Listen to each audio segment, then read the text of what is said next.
আল্লাহ পাক বলেন, আমার হাবিব, মানুষের প্রতি যে আপনি নরম আচরণ করেন, আপনার মনটা যে এত কোমল আর এত যে নরম, এটা আপনার কৃতিত্ব নয়, এটা আমি আল্লাহ পাকের দয়া।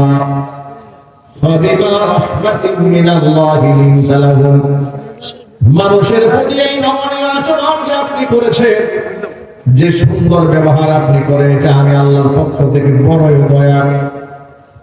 ওয়ালাউ কুনতা ফাযযান, যদি আপনি রূঢ় আচরণের অধিকারী হতেন, ব্যবহার যদি আপনার খারাপ হতো, গালিজাল কলবি, মন যদি আপনার শক্ত হতো, লান ফাদ্দু মিন হাওলি, যে মানুষগুলো আজকে আপনার জন্য জীবন দিতে প্রস্তুত হয়ে যায়, ওই মানুষগুলো আপনার জন্য জীবন তো দিতই না, ঘৃণা করে কিংবা ভয়ে আপনার আচরণের কারণে দূর দূর করে আপনাকে ফেলে তারা দূরে চলে যেত।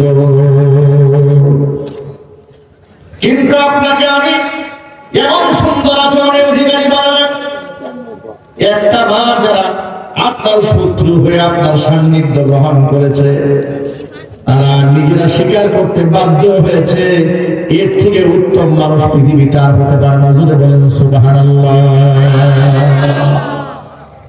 অত্যন্ত বিনয়ের সাথে আরজ করছি, জবাব দিয়ে বলবেন সকলে, আল্লাহর রাসূলের চাইতে সম্মানিত মানুষ পৃথিবীতে কেউ ছিল না, বর্তমানে আছে, ভবিষ্যতে হওয়ার কোন সম্ভাবনা আছে?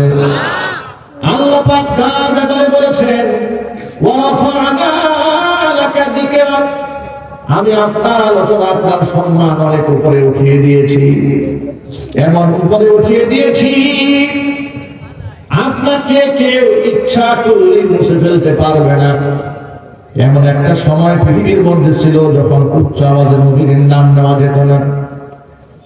আল্লাহ তাআলা এমন একটা নিজাম করে দিলেন গোটা পৃথিবীর বুকে, 5 ওয়াক্ত নামাজের মধ্যে যতবার আযান হয়, প্রতি নামাজের মধ্যে আযান আছে না নাই? জুল নামাজে বলেন আছে না নাই? প্রতি আযানের মধ্যে রাসূলুল্লাহর নাম আছে না নাই?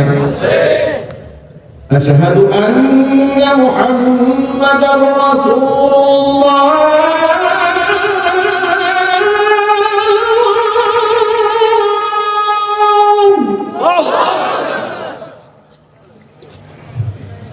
أشهد أن محمدًا رسول الله।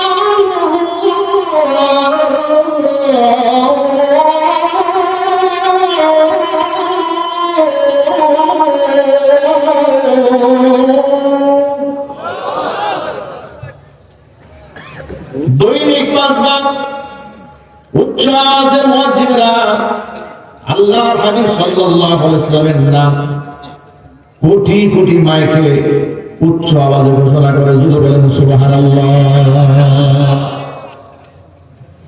এত সম্মানিত ব্যক্তি আল্লাহর কাছে পৃথিবীতে আর কেউ হবে না। ফেরেশতারাও যে মর্যাদায় সমতুল্য যেতে পারে না। কোরআন মাজিদের সূরা নাজিমের মধ্যে আল্লাহ পাক বলেছেন, ফাকানা কাবা কাউসাইনি আও আদনা ফাআউহা ইলা আবদিহি মা আওহা।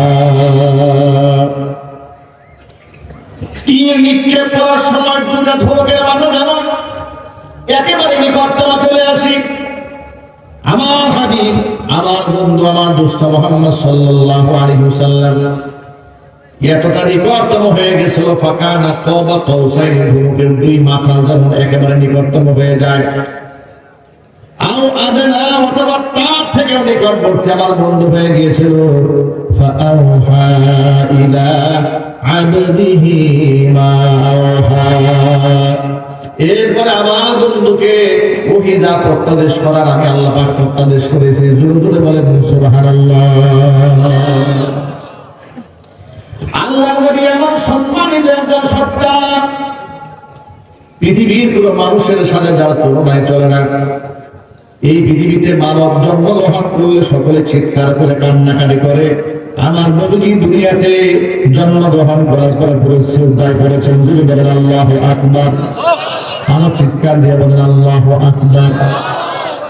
নবী সাল্লাল্লাহু আলাইহি ওয়াসাল্লামের শান আল্লাহ একটাই দিয়েছেন, রাসূল বলেন আনা আউয়ালু মান ইয়াকরাউ বাবাল জান্নাতি ইয়াওমাল কিয়ামাহ, কিয়ামতের দিন জান্নাতের দরজার মধ্যে সর্বপ্রথম আমি মুহাম্মদ সাল্লাল্লাহু আলাইহি ওয়াসাল্লাম কোরআন আরব। ফায়াকুলুল খাযিন, জান্নাতের ভেতর থেকে দারওয়ান বলবে মান আনতা, কে আপনি জান্নাতের দরজায় ঢুকে দিয়েছেন? নবীজি বলেছেন ফাআকুলু আনা মুহাম্মদ, হুজুর বলেন আমি বলবো আমার নাম মুহাম্মদ।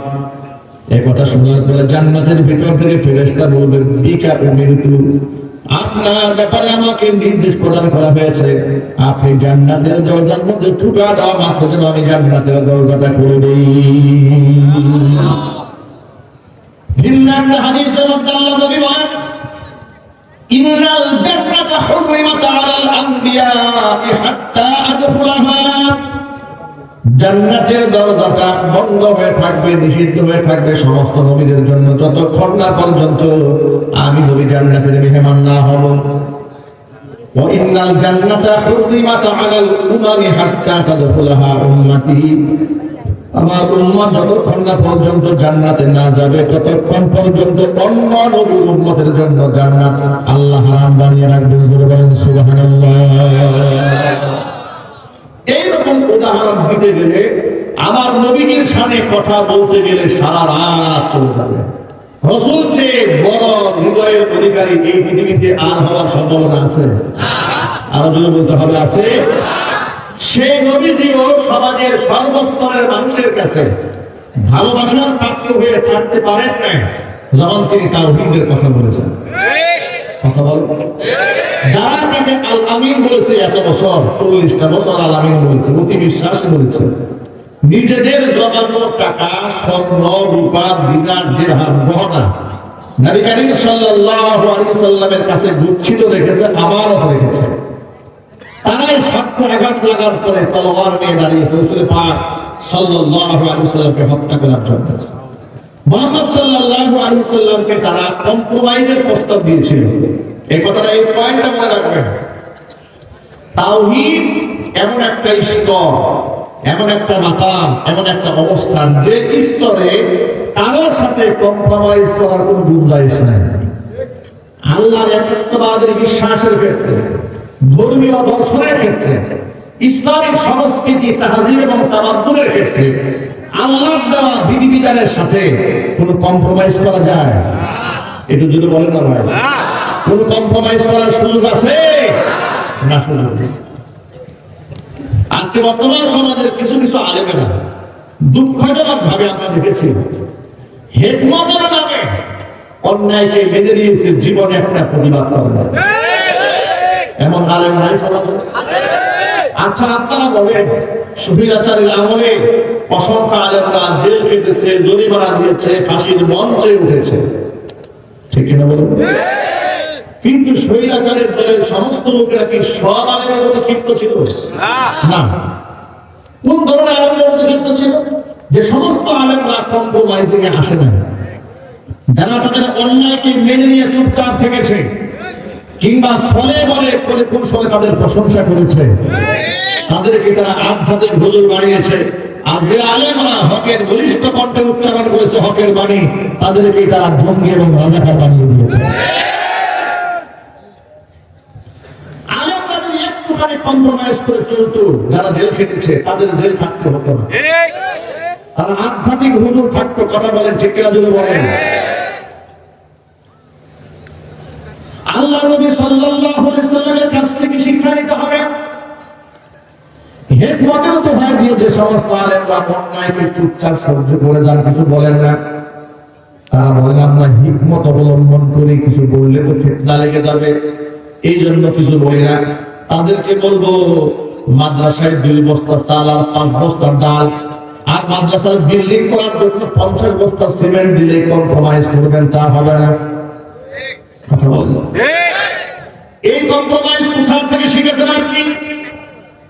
1500 বছর আগে মুহাম্মদ রাসূলুল্লাহ সাল্লাল্লাহু আলাইহি ওয়াসাল্লামের আদর্শের দিকে তাকান। মক্কাতুল মুকাররমার লোকেরা মুহাম্মদ সাল্লাল্লাহু আলাইহি ওয়াসাল্লামকে ডেকে বলে, মুহাম্মদ তুমি কি রাষ্ট্রনায়ক হতে চাও? ক্ষমতা তুমি চাও? আমরা তোমাকে প্রেসিডেন্ট বানায় দেব, টাকা পয়সা উপহার আমরা তোমাকে উপহার দেব। তুমি কি সুন্দরী নিয়ে বিবাহ করতে চাও? আরবের সবচেয়ে সুন্দরী তরুণী যুবতীকে দিয়ে তোমার বিবাহ করায় দেব। ক্ষমতা চাইলে ক্ষমতা দেব, নারী চাইলে নারী দেব, টাকা চাইলে টাকা দেব। একটা ক্ষেত্রে শুধু কম্প্রোমাইজ করতে হবে, এই সমস্ত দেব দেবীর সমালোচনা বন্ধ করতে হবে। আল্লাহ নবী রাহমাতুল লিল আলামিন জবাব দিয়ে বলেছেন, মক্কার কাফিররা শোনো, তোমরা যা বলেছো সত্য, তোমরা দিতে পারবে সেই সক্ষমতা তোমাদের আছে। তোমরা এটা না বলে যদি আমাকে বলতে আমার এক হাতে চন্দ্র আর এক হাতে তোমরা সূর্য ধরাই দেবে, বিনিময়ে আল্লাহর দিনের দাওয়াত থেকে আমাকে নির্ভীত থাকতে হবে। আল্লাহর কসম করে বলি, আমার এক হাতে চন্দ্র আর এক হাতে সূর্য যদি তোমরা এনে দাও, আল্লাহ পাকের দিনের তাওহীদের মিশন থেকে আমি এক চুল পিছপা হব না। জোরে বলতে হবে আল্লাহু আকবার, চিৎকারে বলতে হবে আল্লাহু আকবার। এটাই হচ্ছে ঈমানের চেতনা। ঈমানের ভিন্ন কোনো চেতনা নাই। ইসলামের চেতনা একটা, যেটা রাসূলুল্লাহ দিয়েছেন। কোন দরবারের পীর কোন সবক দিয়েছে এটা বড় শিক্ষা নয়। বড় শিক্ষা হচ্ছে পীরের আদর্শ যদি নবীজির আদর্শের খেলাফ হয়, কসম আল্লাহ, ওটা হক্কানি পীর হতে পারে না, ওটা ভণ্ড পীর। আল্লাহ রাসূলের আদর্শ শুনেন। নবীজি সাল্লাল্লাহু আলাইহি ওয়াসাল্লাম ঈমান মাপার একটা থার্মোমিটার দিয়েছেন। জ্বর আসলে কতটুকু জ্বর আছে মাপার জন্য থার্মোমিটার আছে না নাই? টনে টনে লোহার ওজন করার জন্য স্কেল আছে না নাই?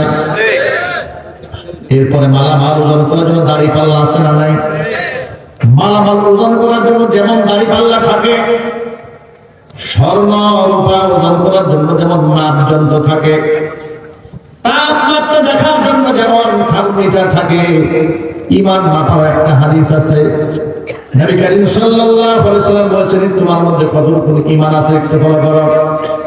নবীজি বলেছেন, মান রাআ মিনকুম মুনকারান, চোখের সামনে যদি কেউ তোমরা শরীয়ত গৃহীত অন্যায় অপরাধ তোমরা দেখো, যার মধ্যে পুরান দুইটা আছে, নাফরমানি আছে, অন্যায় আছে, জুলুম আছে, বেইনসাফ আছে, যদি তোমরা কেউ চোখের সামনে দেখো, এক নাম্বার ঈমানদারের দায়িত্ব হচ্ছে ফালিয়ুগাইয়িরহু বিয়াদিহি, শক্তি থাকলে হাত দিয়ে যেন সেই অন্যায়টাকে চূর্ণ বিচূর্ণ করে দেয়। হাত দিয়ে যদি প্রতিবাদ করার ক্ষমতা না থাকে, ফাইল্লাম ইয়াস্তাতি ফাবিলিসানিহি, মুখ দিয়ে যারা প্রতিবাদ জানায়, জবান দিয়ে প্রতিবাদ করার দায়িত্ব ওয়াদার হুকুম কে দিয়েছেন জোরে বলেন? আল্লাহ নবী সাল্লাল্লাহু আলাইহি ওয়াসাল্লাম নিজে বলেছেন, মুখ দিয়ে প্রতিবাদ জানাও। ফাইল্লাম ইয়াস্তাতি, অবস্থা যদি ঈমানের এতটাই নমনীয় হয়ে যায়, মুখ দিয়ে বলার সাহস তোমার নাই, ফাবিকালবিহি, অন্তর দিয়া এই অন্যায়ের প্রতিবাদ জানাবে, মনে মনে পরিকল্পনা আনবে, মনে মনে এই অন্যায়টাকে নস্যাৎ করার প্ল্যান প্রোগ্রাম আনবে। তবে মনে রেখো, অন্তর দিয়া যে প্ল্যান প্রোগ্রাম আনলাম, মুখ দিয়ে কিছু বললে না, হাত দিয়ে প্রতিবাদ জানালে না, ওয়াযালিকা আদআফুল ঈমান, এটা হচ্ছে ঈমানের একেবারে সবচেয়ে দুর্বলতম অবস্থান। ওয়ালাইসা ওয়ারাআ যালিকা হাব্বাতু খারদালিন মিনাল ঈমান, এরপরে ঈমানের আর কোনো স্টেজ বাকি থাকে না। প্রিয় ভাইরা, আমরা কি থার্ড ক্লাসের ঈমানদার হব না ফার্স্ট ক্লাস? প্রথম সারির ঈমানদার হতে চান কারা কারা? তো হাত দেখতে চান। প্রথম সারির ঈমানদার একটু হাত ভালো করে তোলেন, আল্লাহ যেন কবুল করেন, জোরে বলেন আমিন। প্রথম সারির ঈমানদারেরা কখনো ভীরু হবে না,